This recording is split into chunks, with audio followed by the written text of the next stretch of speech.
Hi, everyone. Welcome to Habitat Now. I'm your host, Aaron Shea, and welcome to our VIP preview of the upcoming auction. There's been a lot of auctions lately, and we're grateful to be part of this one. We've had a lot of activity in the auctions, and we're excited to bring you this auction of a variety of work, 57 available to the highest bidder. If you're watching this on YouTube later, feel free to like, subscribe, hit this bell, and please share on social media so other people can be aware of the contemporary glass art world. I'd like to mute everybody. I forgot to do that. So without further ado, I'll be taking over your screens and showing this little presentation I put together. I should probably get my presentation up and running, huh? Let's get that going first. All right, got it up and running. And now I will share the screen. Appreciate your patience. So new title screen here, just something we created for Habitat with our tagline on it, America's first contemporary glass art gallery. And we want you to follow us and forge your legacy. So this is be discussing the upcoming auction. It's been online. The auction starts very soon, but I have a little bit of housekeeping to take care of to talk about some events that are coming up that you're all invited to. Again, thank you for being part of our Habitat family and joining us today. So the sign up is available for the Glass Coast weekend. It's a 3-day event, all virtual online from home. Starts next Thursday with the auction. You don't need to be signed up to participate in the auction, but if you want to, you can. You get a early VIP opening talk, or the gallery staff will be talking about some of our favorites that morning before the auction starts. And during the auction, Ferdinand and Corey will be participating, talking about the pieces that are available in the auction to give you some provenance and idea of the history behind each work, which is something new we're offering via Zoom. To sign up, I just made a quick little picture here. ImagineMuseum.com, click on Visit Virtual Events Glass Coast Weekend. It's $50. Donation goes entirely to Imagine, which comes with a 6-month membership. The events include the glass dress presentation, collector's presentation, tours, the Fire and Light Carnival, a whole bunch of fun things. And if you sign up, you get invited right away, know all the details. Part of the Up Glass Coast Weekend is our Splash presentation, which is our second year doing the show, celebrating artists who work with color and glass. 40 artists were invited. It's going to be all virtual, so you can explore it from home. It opens on the day after the auction, which is Friday at 11 a.m. You'll get some information via email to check it out when it's open. The live auction is available now to bid and look at the works, and contact me if you have any questions or want to place bids via silent auction. It features a lot of work from the Michael and Annie Belkin collection, as well as many others. So it's a wonder treasure trove, a great collection of pieces, and look forward to your thoughts and to talk to you about any one of them. Quick homework here. The auction terms and conditions are basically the same as the past. The LiveAuctioneers premium is 24%. If you buy via silent bid, it's less of 19%. The winning bidder is responsible for all shipping and insurance. We were talking earlier about local UPS stores helping out. We have in-house shipping and art handling when necessary. We don't offer any damaged work, so everything is in fine condition without any chips, cracks, or breaks, so you can make sure that you're getting quality work from our gallery. Unlike some other auction houses, we do offer selling from homes. So you're able to sell the work from your house and enjoy it at the same time if you ever consider consigning stuff with us. We have a process for this, and it develops the trust that we have with a lot of our clients. So if you ever think about it, feel free to contact me. I was telling you earlier about the early preview of the auction at 1 o'clock on Thursday. Auction starts at 2. There'll be a webinar to have her talk about the auction, which you can elaborate on. Yeah, feel free to contact me. Moving on.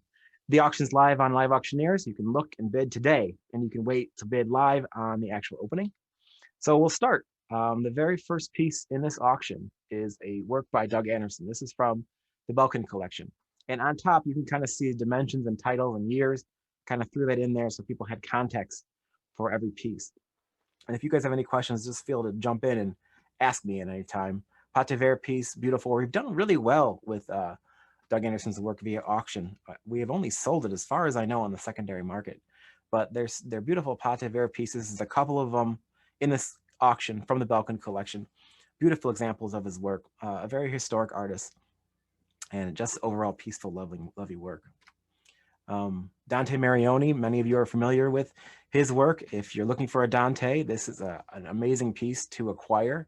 Quite substantial, 31 inches tall, 3 pieces. This is on display in the gallery at the moment. It's pretty breathtaking. If he's on your list, this is definitely one to look at because it's priced really well. And Dante is just an amazing talent. It's classic, it's elegant. It really is just a wonderful representation of Dante's work. Yeah, thank you, Corey. I completely agree. It's interesting to see like staples by the artists and the kind of one-offs, and this is definitely a staple. And it's something I'm working on, trying to organize staples. So you really have the recognizable work in your art collection. Joe Philip Myers, another beautiful piece. This one, Ferd's going to jump in on. Ferd, are you there? You may have to unmute yourself. Let me see if you're around here somewhere. There you are. You're muted. Can you unmute yourself? Let's see. He's playing with the buttons. Mute. There you go. I can hear you, Ferd. Oh, looks like Ferd just left us entirely. Maybe he just pressed the disconnect button. He pushed the wrong button. He pushed the wrong button. This is Ferd's like favorite series. Ferd is our entertainment for today. Contiguous. It's a contiguous fragment series, not form series, which is you. really a correction that we should make. But yeah, since Ferd, is he here? If he's not here, ahead, this is a series that. Oh. I'm gonna mute him. His machine's messing up. So go ahead and talk, Corey. You muted yourself. This is a series that Joe Philip Myers started in the late 70s and continued throughout the early 80s. But he would basically, although a lot of artists at the time were blowing glass, he was more of a designer. And I would compare him to right now, Joe Philip Myers would be, I think, most compared to out of Rhode Island School of Design. There's a recent artist that did some wonderful cast work. Oh my gosh, what is happening here? Anyway, this is a roll-up piece that he did where fragments that he would set down and roll up on the blown element. And the blown element would pick up these wonderful colors and they would adhere to the glass. And they would end up being almost like a feeling of Moreau on the surface of his fragmented series. I'll come up with the name that I was talking about from RISD, but. Ferd, you there? Can you hear me? Yeah, we can hear you. Yeah, I am here. Okay. Yeah. You sound better now. Go. I just wanted to mention a couple of things. This contiguous fragment series started in 1978 and was first exhibited in 1979, but they were smaller. And by this time, which was 1981, they were a larger piece. But the thing I wanted to mention about this piece in particular, which is a spectacular painting, is that there was a lot of happy chances at the time, because if you're handling glass, mixing colors, things look pretty good. But in this particular, the way Joel Philip Myers worked is that he put these shards on and then he started removing and revealing the colors underneath. Everything was very precise and in the placement that he would want. So they really are these like extraordinary paintings on these vessels. And he also acid polished them. Most people at the time were sandblasting pieces, which meant that if you handled them with your fingers too much, they actually would start showing the finger marks, and it was very difficult to clean them. But he used this acid polish, which gave this sheen to the surface. This is one of 3 that are in the auction. He is one of the artists we talked about that is really priced under the money right now and is super historic. So if you're considering Joel Philip Myers, these are some amazing pieces. There's 3 of them.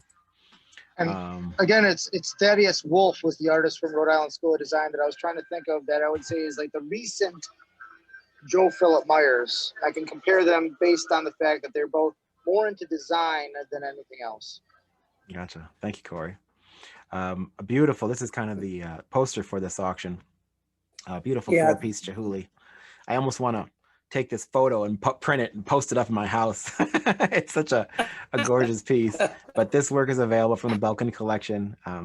Michael. I was going to mention about this piece. Sure, Ferd. That this is a macchia, And machias, when they first were made, she really called them the uglies.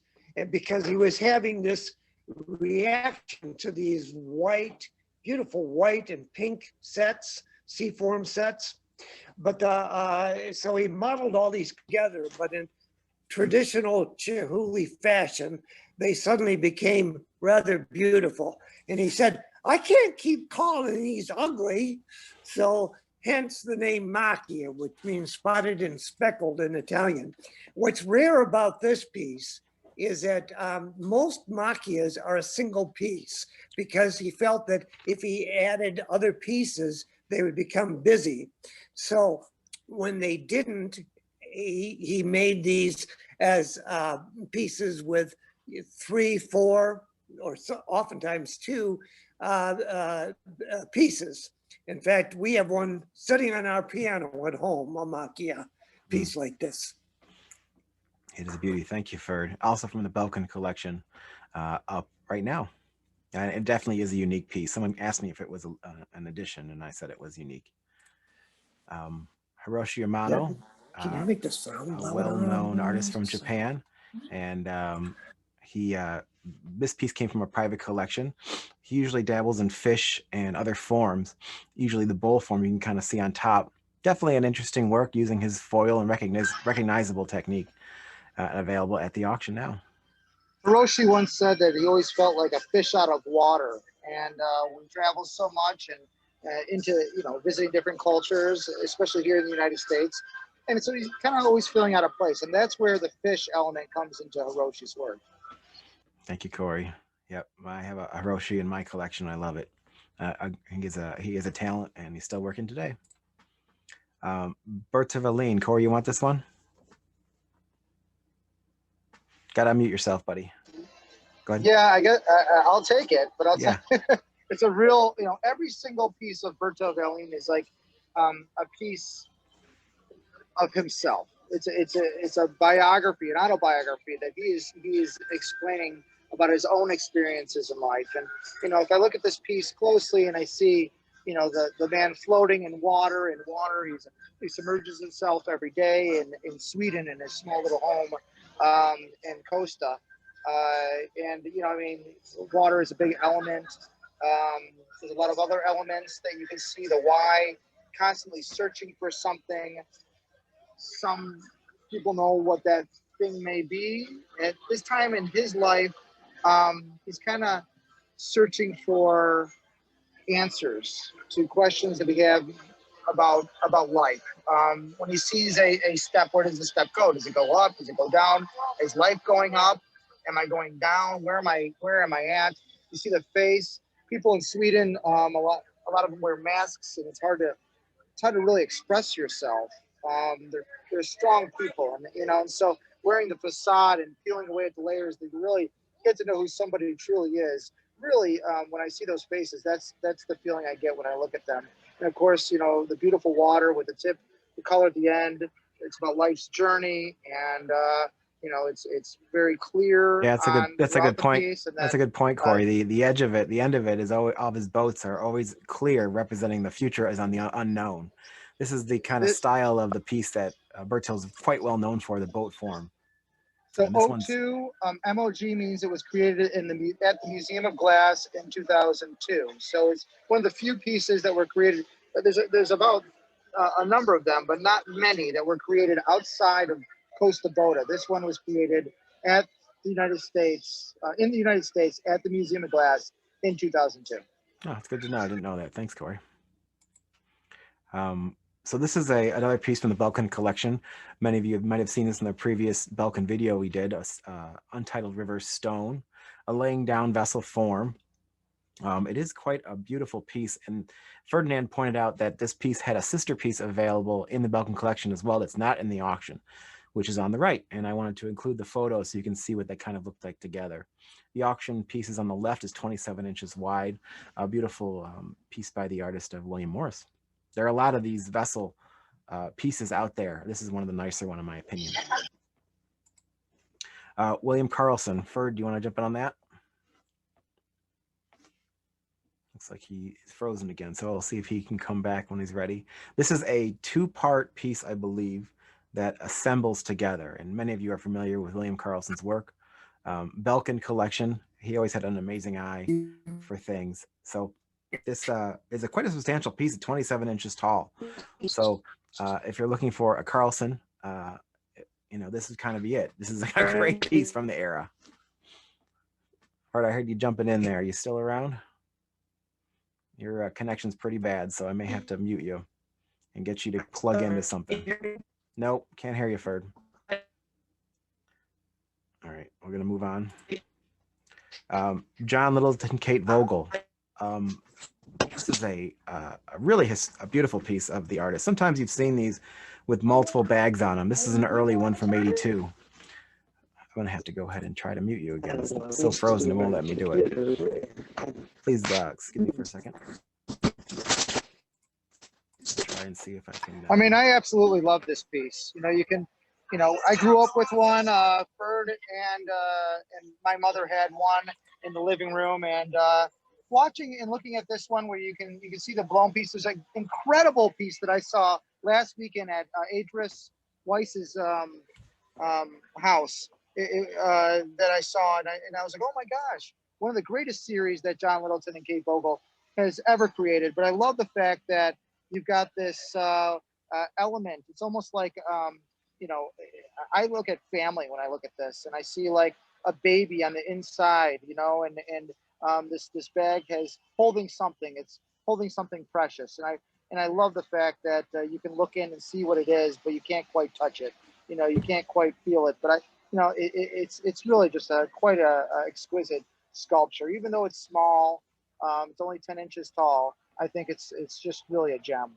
Yeah, I agree. Thanks for jumping in there, Corey. I completely agree. It's 10 inches tall. It's quite precious, and I love the piece too.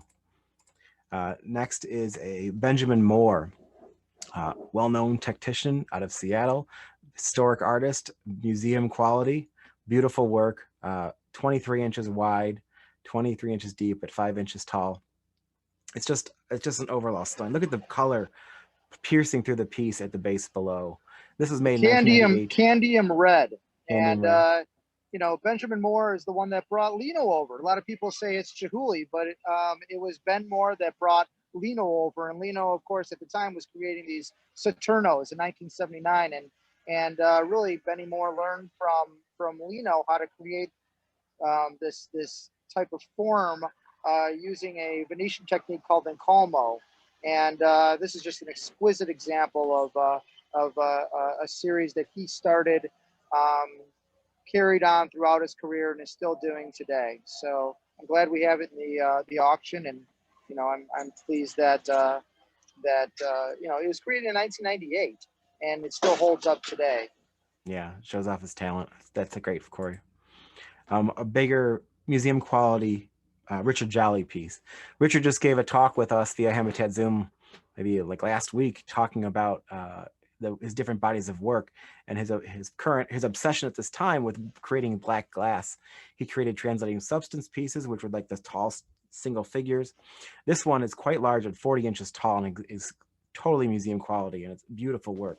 I put a detail on the next slide so you can see a little bit closer the flowers. Now there is no like real black glass. So True. Black glass is created with blue, red, or purple, and when you get the density of glass, when you create the density, it creates that black that you see. So it's actually a kind of a trick of the eye. What is black and what isn't black? But really a wonderful example. I just spoke to Richard after your talk, Aaron, and yeah. He knew that this piece was coming to the auction. It's really just one of his, what he would consider one of his masterpieces. Thank you, Corey. I agree. At 40 inches tall, it is a masterpiece, and we have it at the gallery. And if anybody's interested in placing a bid or want to see more images, let me know. Joanna Manousis, an artist, up-and-coming artist that's quite successful. She usually works in wall panels that are shiny in a very laborious way of creating work. This is a different body of work, a fun work called Self-Contained Spray.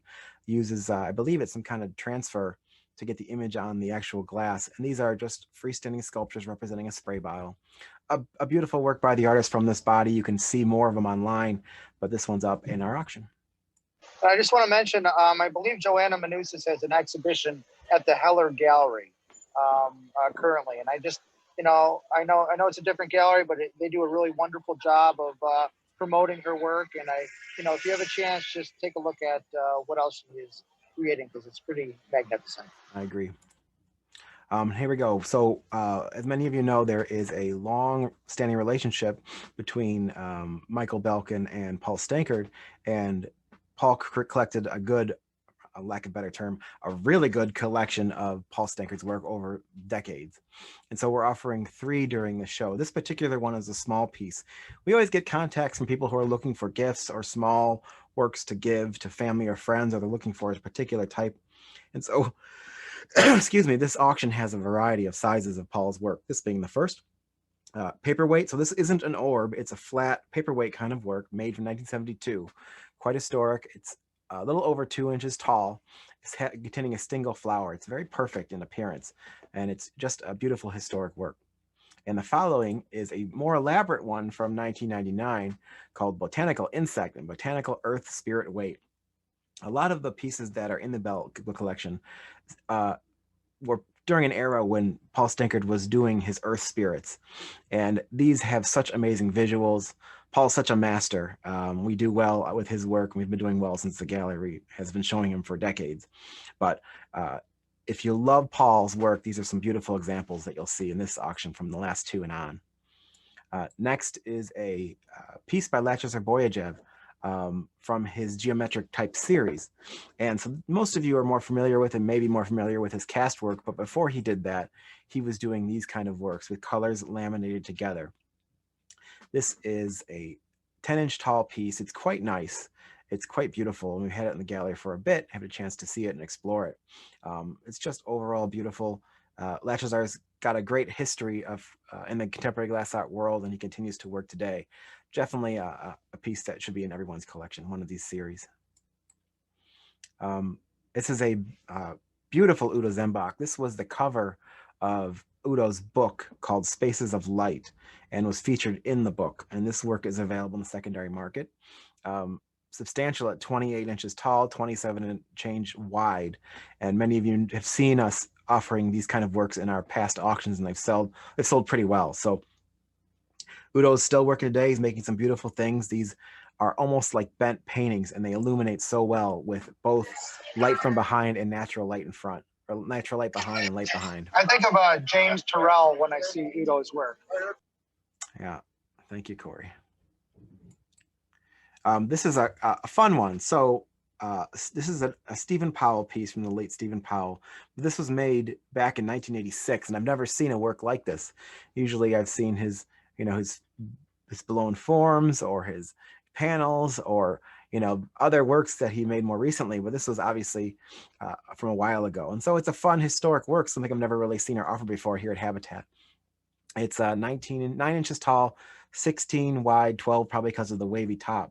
Just an overall beautiful piece, mostly legacy of the artist, and is available at auction. We're at our next Doug Anderson piece. This one's called Dragonflies. Panel piece, 13 inches tall, 14 inches wide. Made of pate vert. Almost has that Higuchi kind of feel, but it's definitely not Higuchi. Doug has the couple other pieces in our auction. Just a beautiful piece, and could fit in anybody's collection very easily to explore and enjoy these dragonflies and these small little notations of ferns. I know my daughter would love this piece. Personally, it's just a great one overall. John Kuhn, this is a secondary market work. Obviously, we're often 11 inches tall, 9 inch by 8. It's quite substantial, and it rotates on top of this base. It's in excellent condition. I've carried this thing around the gallery 3 times myself. Seeing the interior part, the core with the exterior. It's almost completely round. It's more like an oval. It's a round shape, but it's more like a coin versus a complete sphere. Beautiful work. Everybody knows John's work. This is a great one to get for your collection. This is a unique piece. This is a goblet by John Miller, and this is actually a wall-mounted piece. Maybe you have a location that would make sense to put this in. John's obviously one of our best sellers with our limited, with the hamburgers and the fries and the fountain Coke, and he has another one coming up soon. This was actually made with a goblet cut in half and then mounted to a wall. It's quite a fun piece, and John's still working today, working hard, and this could easily fit in anybody's collection if you like the form. Sydney Cash. So recently AACG had a talk with Sydney and talking about his career and talking about his legacy and what he's doing now with paper and subscriptions. It's definitely worth checking out if you are following AACG on YouTube. A beautiful historic piece by the artist from the Belkin collection. This was obviously bought from probably when it was brand new and has been sitting in the Belkin collection since '88. These are really in demand, especially with museums, because they're so historic in the way that this is his staple work. And can I jump Ferd. in? Oh yeah, come on in, Ferd. Okay, sound better. I have gone to my neighbor. All right. So I just wanted to mention about the Sydney Cash piece. These are quite amazing because you see those little lines up there? Those are little wires, and he put little plate glass pieces on those wires and then heated it up. And with a little hole in the furnace, he could watch what was happening. And then as it got hotter and hotter, it would start dripping down and making all of these folds. And just remarkable work, because he really just had a window of maybe a few seconds to stop the process. Otherwise, the piece was ruined. And he was just a master at doing this. Extraordinary work. I wanted to also mention about the Belkin collection. Annie and Mike Belkin had 3 advisors that they used. One with Paul Stankard, one was Steve Weinberg, and the other was Bill Carlson. And they would actually guide him in making decisions or talk to him about it. And it kind of reflects his collection is really brilliant because of that. And they would actually, they'd be in a gallery and they'd say, I have to call Mike, this piece here, I just have to tell him about it. So that's why I think this is quite unique in terms of a collection. Thank you, Ferd. I'm glad you're able to add that. You've had a long relationship with them, so I'm glad you're here. Glad you're back. Yeah. This is a Cassandra Blackmore work. It's quite large at 40 by 40 by 2 inches. These are hand painted, and then they are hit with a hammer, which creates the shattering form. She's in high demand right now, so much that she's not doing commissions anymore. And she's working, in her studio, creating beautiful, beautiful things. This is an example of one of the artworks that are at a client's home and are able to ship directly from the client's home to a collector, so while the client can still enjoy it. And when it's sold, we work to get it sent off. This is an amazing piece by the artist and definitely worth acquiring. Another John Littleton and Kate Vogel. We've had a few flowers come through our auctions over the years, and this is a nicer one. Beautiful colors, great form. I don't have the year up there at the moment. I'm guessing it's probably mid-'80s for this particular piece, and I probably can double check on that. But overall, those two have been working at the top of their game. They're just finishing a commission right now, I think in Muskegon, Michigan, and doing a huge installation in the middle of COVID. They're such innovators. They teach, they're extremely nice people, and we're happy to stand behind them. And this is an era of their work. They've done a few different bodies of work over time, but this is one that's easy to enjoy and available. Odahashi. In Japan, we've had a relationship with Masayo for a while. She's done a lot of commission works for us. This work is available from a local collector who is downsizing. And there's another Odahashi in the offering you'll see by the same seller. Beautiful, peaceful work of a small girl carrying a rabbit, probably getting ready for bed or getting up from bed. Really enjoyable. This work is priced really well to sell, and I recommend you at least take a look at it. And the other one. Ferd, here's another Carlson. Yeah, I wanted to mention that in his relationship with Bill Carlson, he actually was the organizer and distributor of this particular work. The top there pulls out, and so they call it a perfume bottle. But there was probably there are around 15 to 20 different ones, but made of this series. And they were really very, very beautiful and have always done very well at the auctions.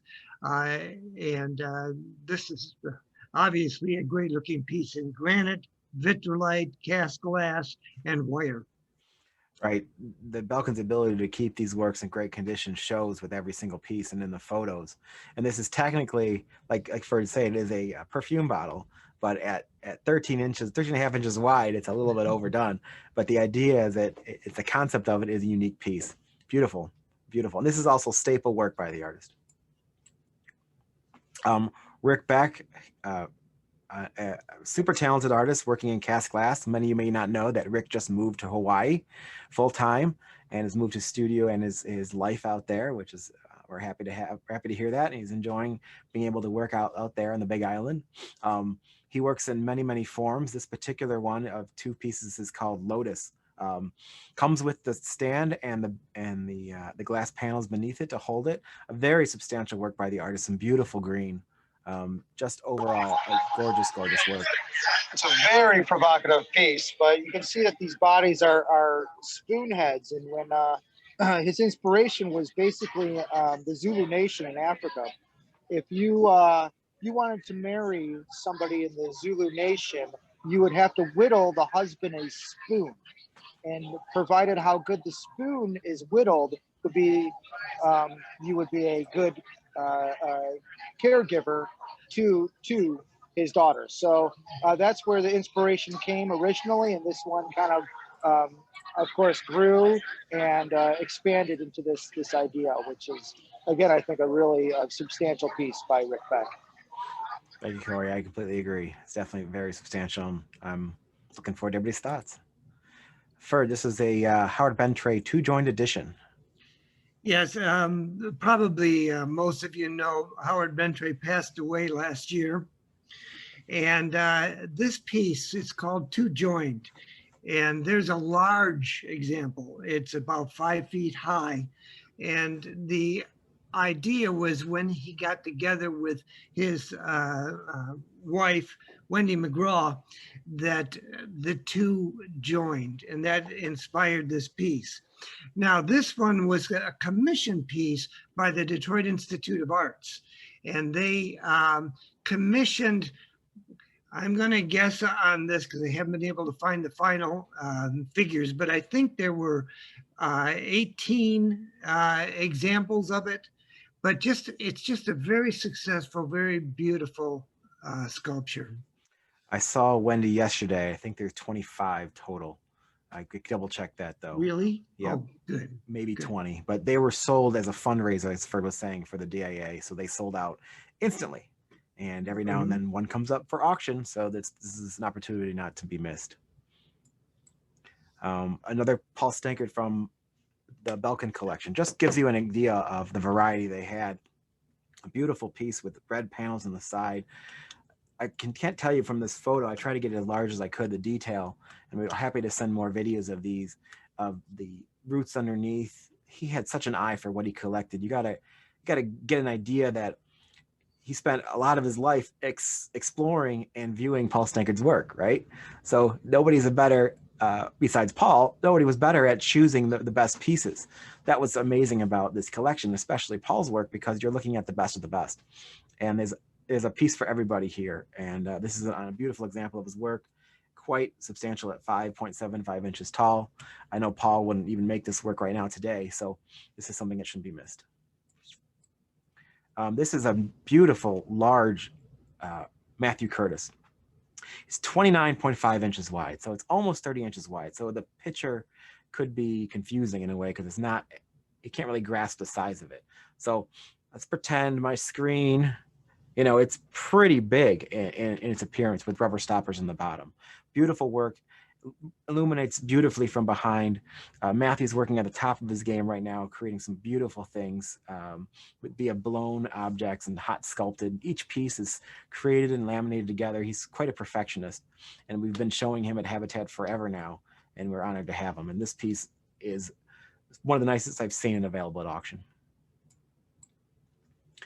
Janusz, come on in, Ferd. Yes, I was worried that this piece may not show as well as it does in person. It's a absolutely exquisite piece. The thing I really like about it is a mystery. You don't know if she's just coming into nature or receding from it and being engulfed by the leaves, or just coming through them. And it's just a beautiful piece of art. Yeah, this is it's cast and reverse painted for its right with the mystery, and I've seen a lot of his work. I could obviously live with this one. It's beautiful. It's definitely But beautiful. if you look closely at her face, you know, just her expression, it gives a sense of peace and Yeah. Anna remembers. So she's reflecting back on her life. She's remembering something, and whatever it is, it's not a nasty thought. It's a very peaceful thought, and that's what I like. The whole piece is a very peaceful piece. Yeah, it's very peaceful and calming. Thank you, Corey. A Michigan-based artist, Herb Babcock, spent many, many years teaching here at CCS. Ferd said he was probably one of the first artists that Habitat ever showed. Is that what the story was? Yeah. So it's going to show one heck of a legacy that Herb has with the gallery. This is a museum quality piece at 32 inches tall, 26 inches wide. Just a stunning example, beautiful colors to it. Herb has a few other series, but this is probably my favorite, my, again, most recognizable staple work. And I hope you guys enjoy it. And if you like it, place a bid. Here's another one, another hard bend tray, Ferd. Yeah, this is a Howard bend tray from right around 1979. He was credited, and it's not quite true. There were a couple other people casting glass in the United States, but no one made the significant step of casting glass to a point where it inspired many, many artists all over the country. This piece, when he first tried to make it, it kept breaking. And to the point where he called his wife in, who was a nurse, just to watch him, to see what he was doing wrong, why it wouldn't work. Well, the reality is when you have thin areas and thick areas in a cast piece, that it takes a long time to anneal or bring the temperature down. And it's almost like 2 weeks for a little piece like this. So this piece always had so much significance to me because it was so important in the field of cast glass and what it inspired so many other people to do. That's very interesting. There are, is this an addition? No, they're all individual. In 1979, which was actually the year I was born, Howard Bentray was working at Pilchuck in Jiguli. So, you know, there's some amazing artists out in the Czech Republic. One named Professor Stanislav Babinski. You should go out and see what he's doing. So him, Howard and his wife Gay at the time, scrounged up enough money to fly over, but ended up somehow in Sweden and at Bertil Wahlin's studio. And there was a Swedish artist, it wasn't Bertil, that was pushing carbon into the surface of glass. And he was totally inspired. Of course, he went over to the Lipinskis and learned about creating drawings. But as he came back to the United States before these burial boxes were created, he realized that he could create the same thing that they were creating in Sweden, which was a dialogue between the interior and exterior of a sculpture. And that's really what this burial box is about. It's about this dialogue that he had created. And if you look today and you see Karen Lamont's dresses, which I have one in the background, her work is very much the same thing, inspired originally by these burial boxes, creating that wonderful dialogue. Good to know, Corey. Thank you for adding that. Here's the other Otohashi piece, a laying down form, another peaceful piece involved with the concept of sleep. 15 inches wide, 15 inches deep, to give you an idea of scale. Otohashi makes some beautiful individual figures. She's still working today. Something to place a bid on if you enjoy the piece and the color. Ferd, I think you wanted this one too, as an F floating off the screen. Yeah, I just wanted to mention Zoltan Bohaus, who passed away a few years ago, was married to Maria Lugosi, who also passed away prior to him. And we were in Hungary with a group in 2 years ago. And it's amazing the effect that he's had on that country. I would say of all the countries he visited, Hungary is on the greatest upswing in terms of artists working with glass, inspirations, ideas. It's really exciting. But this is the Harvey Littleton of Hungary. He is so revered, so well respected. And his daughter, Esther, is working on with the government to develop a museum that would be of his and his wife's work. Yeah, that's great to know. This is a beautiful example of, go ahead, Corey. The Bauhaus Museum. And this particular piece is what would be the, this is it. I mean, this is what the artist was most known for during the 80s and into the 90s. And this is like the form that he was creating, which is almost like basically a pillar, but his form of a pillar. Which essentially, when you create a pillar, there was this talk of how you start thick at the bottom and it goes thinner at the top to create support, but also an illusion. And so he was creating these pieces early on, and there's very few of them in existence. So it's really amazing to see it here. I imagine if this auction was in Budapest, pretty incredible. So so Corey added a good point there. A staple of the artist, definitely an impressive piece. Thanks, buddy. Thanks, Ferd. This is another one for Ferd. I'd love to hear about this piece myself. Yeah, this is an unusual piece. It was done at Pilchuck, and as far as I know, it's the only piece that Lubinsky made in the United States. And there were in the series, I believe 15, but it was right around that number. And this is only the second one that I had seen of this particular series. And it's a blown piece, which is very unusual for Lubinsky. And you can see there the date, 1975, came to was this blown in America, Ferd? Yes. Okay. At Pilchuck. They didn't have the kilns to cast glass, and it wasn't until the early 90s where they actually, for the Lubinskys, created some kilns for their visit. But so he was a designer, Stanislav was a designer, and he would make these, a number of pieces. But when he came to Pilchuck to teach, this is one of the forms that came out of that.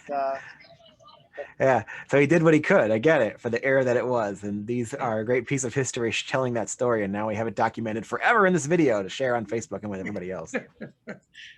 Alex Bernstein, this is another substantial piece. Look at the scale of this piece, 20 inches tall, beautiful oranges and ambers. You can see the different tones between the exterior as it slowly fades to a thin. Alex is at the top of his game today. He's posting on social media. He's making such beautiful things still in his home in, where is he? He's in North Carolina. And you can see through time his body of work, but this body was extremely substantial to the artist. And this piece is just beautiful. And yeah, and if you're a big fan of Alex, if you're a big fan of this work, this is probably the piece for you. A beautiful Robin Grebe from the Belkin collection. I kind of grew up with a beautiful Robin Grebe in my childhood home, which my parents still have. And, you know, it's just such a peaceful piece. I actually spoke to her today. We're trying to put together a plan for a future exhibition or offering. And you can just, she puts so much heart and soul into every one of her pieces that she works so hard to create. And they're just enjoyable. If you love figurative work, she's one of the best, and you should definitely think about acquiring this work. It mounts to the wall with 2 brackets, tells a narrative, has some small hidden details. It's just an overall beautiful piece. All right. Please contact me later if you want to know what's signed and what's not. I have notes of that. Please let me know. I don't know off the top of my head. Giant, huge cubic heart vase by Sidney Hutter. I was informed by Sydney, I believe there's only 2 of these ever created because they were so laborious. and they were sold for a lot of money back in the day. And the client is downsizing and able to offer these at a great price point. So, I mean, this piece is just overall stunning. Many of you have seen Sydney's work over the years. This is a museum quality piece by the artist. A variety of colors, a variety of tones. It's just super substantial. So if you're thinking about a piece of his work for any kind of museum or any type of collection, this would be it, because it is just a beauty. Here's another Joel Philip Myers Ferd was talking about, of a smaller scale, but not that much smaller, 7 by 6 by 6 from the Belkin collection. The next piece in the auction is also Joel Philip Myers piece, but a lot different. And you can see different bodies of work via the era. A beautiful historic work, easy to live with. And, you know, Joel Philip has an amazing career, and we're honored to have all three of these works in our auction. This is the other one. This one's called Blue Arts. This piece is actually much bigger than it looks. It's 17 inches tall, 22 inches wide. It's only about 3 inches deep, so it's not that deep in appearance, but man, it is a powerful, beautiful piece, and that photo really does it justice. It is beautiful. Done in the mid 80s, I believe. Nope, it says 94. This one's a 94? decade later. Yep. This series, he started it like in the mid 80s and Yep. ongoing. But when I mentioned about doing paintings, this was like the perfect conduit, because they were flat and he was able to work on a larger surface. And of course, they're on both sides, so it's like two different paintings. Gotcha. All right, let's continue on. Another one for Ferd, Michael Glancy. Yeah, again, as most of you are aware, Michael Glancy passed away in 2020 also. He was really the first one to get involved in doing electroforming, which is actually electroplating on the surfaces of glass. And this is a wonderful example, because what he did is he took a vessel, he blew a piece, and then he carved it. And then after carving it, he then put a solution on it and allowed it to attract molecules of the metal, which attached to it. And this was a process that was over a period of time, a couple of days, to actually get this very thick quality of metal onto the surface of it. But just a beautiful piece. Yeah, 3.5 inches tall, 8 by 8, wide and deep. Corey and I had an opportunity to actually meet. My first time meeting him in his studio, when we were driving to New York, had a chance to see his studio and his home, which are next to each other, and the studio with magical science stuff going on. He had pieces all around. You know, he's such a character, and I'm glad I had a chance to meet him. He was a great guy and a good friend of the gallery. Another Valine post. This is with Corey's help. He talked about it being created at the Museum of Glass. A large boat upside down. Corey, you tell us about this one? Well, you know, like I said, autobiographical. So what do we see here? We see a long upside down boat and one red house in the middle. It's almost like his home in Sweden, which is in the middle of nowhere in a forest. And he's got this small little home that he lives in, and everything in the world that he wants. He surrounds himself with all the drawings of his wife that she's created over the years, who unfortunately passed on, and all these different artists have given him things. And it's his own little home, and it's a sense of security. He always likes to go back to his home. And then there's a little window you could peek into, and like I said, you don't exactly know what's on the inside, but you have a little glimpse of maybe a little bit into who he is by the glimpse into the window. And so I think it's a really, really powerful piece. Again, created at the Museum of Glass, X14, which means it is the 14th piece. The last piece was the 13th piece. So it's really kind of incredible that you have both of these pieces in the collection. Yeah, this piece is 40 inches wide, and it's very unique the way the boat faces down. And you know, Corey's right. The illusion, you don't exactly know. We actually heard him talk during a gas conference about his youth, and we had a talk here also via Habitat Now, his youth, about pushing items into the snow when he was a youth in the Army, exploring time, exploring places, exploring life. And you know, Bert Tevelin is a living legend, and we're honored to have him in our family. Another Doug Anderson piece, a little different than the others. This is just an untitled vessel, 8.5 inches tall by 5 by 5. Quite nice in size, a little more conservative in form and story, but it's just as nice as the rest. Beautiful colors, easy on the eyes, and an easy piece to live with. And I'm a big fan of Doug's work.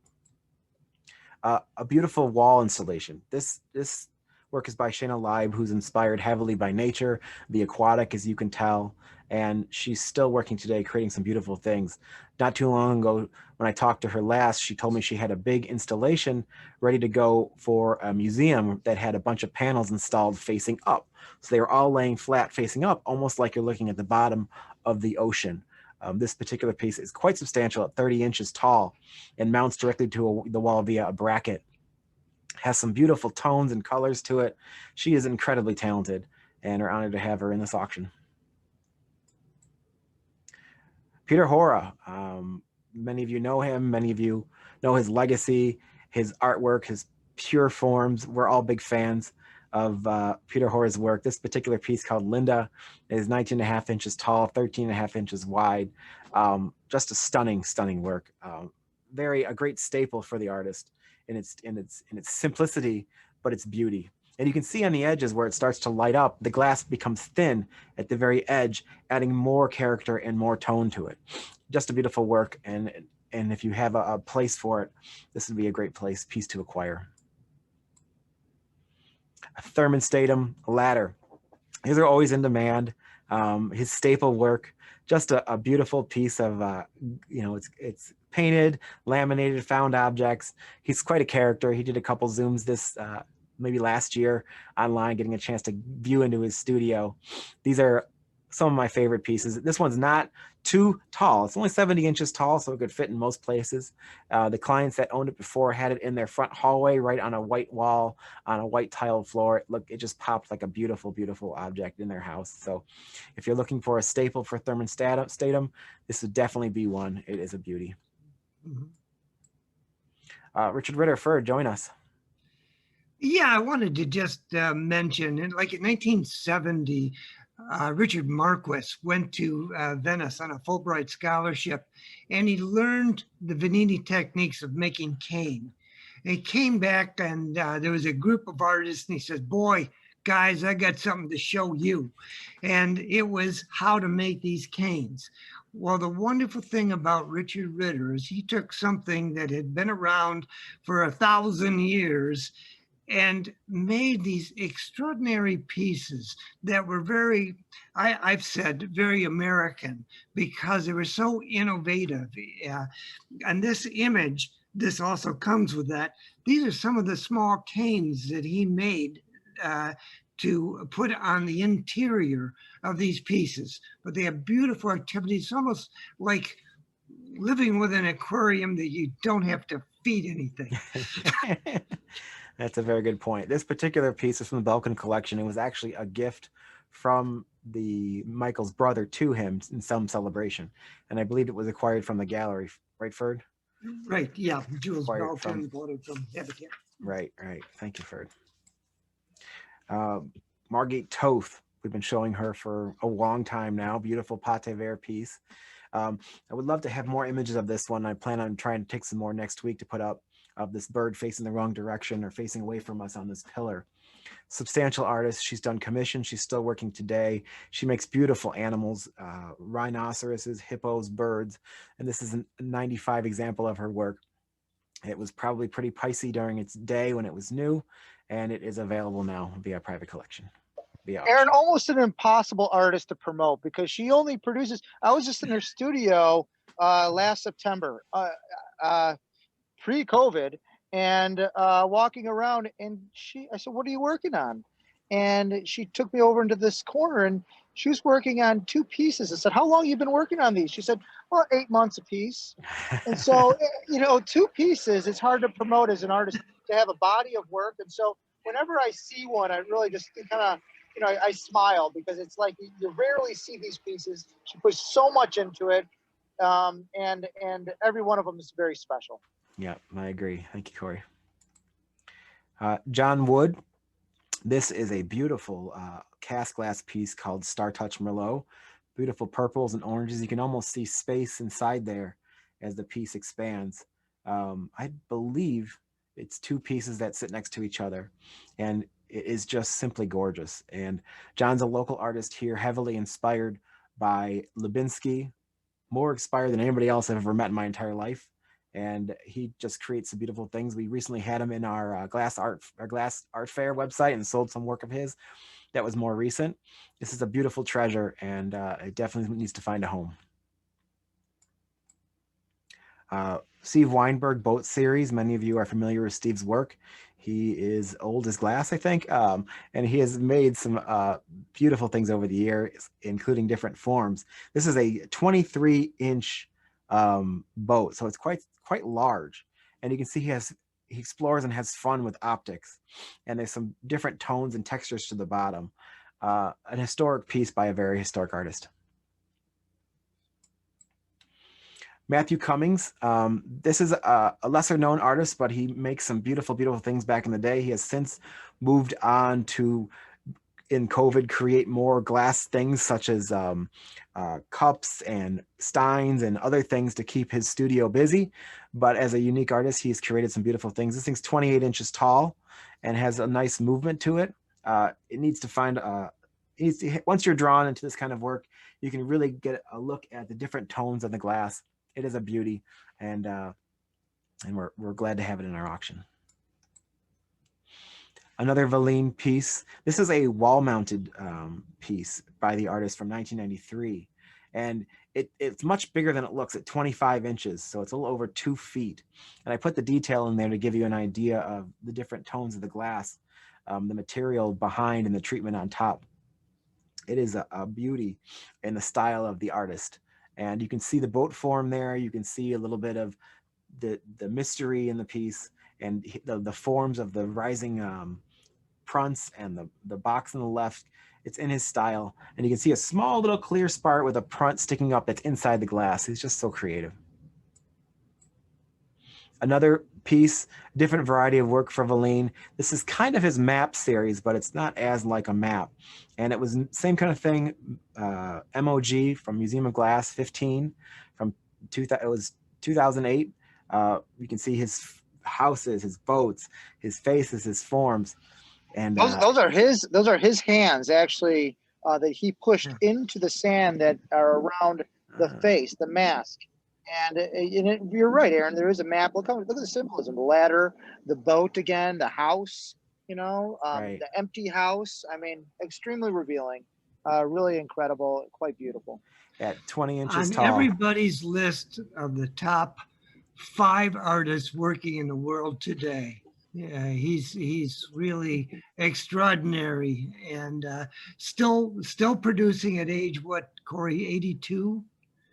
84 now. 84. 84? Is that right? we can go. I talked to him literally 5 days ago, and didn't come up. I'll tell you what happened. This entire year, 2020, completely erased. It's like we lost a year. Yeah, welcome to the club. Yeah. We had Richard Jolly last week talking about a body of work from his line drawings. He was doing faces followed by the nudes, and this is a beautiful nude at 11.5 inches tall, a female form from that era, a staple from the era by Richard Jolly, available at auction. It's quite nice, and it shows off his talent then and obviously and beyond. The last Paul Stankard we have. Paul's current work is a little under 4 by 4 by 4 when you get his orbs, and this particular piece is 5 by 5 by 5, so it's quite larger than his regular pieces now. It has root people, it has some beautiful colors and tones. Paul's making some of the best work he's ever done right now because he's working alone, but they're not as large as this particular piece, and it's quite an impressive work chosen by the Belkin collection to give you an idea to wrap it back in to Belkin's eye when collecting Paul Stankards. Let me just say one thing. Bertel Valine was born in 1938, by the way. Okay, 1938. Thank you, Corey. Thank you. I just wanted to mention that Mike Belkin every January gave a large check to Paul Stankard. And Paul then was allowed to be creative, try new things, and develop great work. And when he developed what Paul thought was his greatest piece, it went into the Belkin collection. That's how come Belkin has so many amazing pieces of his work. That's interesting, Ferd. Thanks for sharing that. I didn't know that. Wiesner, this is a stunning pink lens shape, 4 by 9.5 by 9.5. These are in quite high demand now. Wiesner's works. They are amazing pieces of not only history but of art. And there's a lot of eyes on this particular style, as well as his other form with the print in the middle. And it's a great piece if you're looking for an historic piece by the artist. The last piece at auction is another Michael Glancy.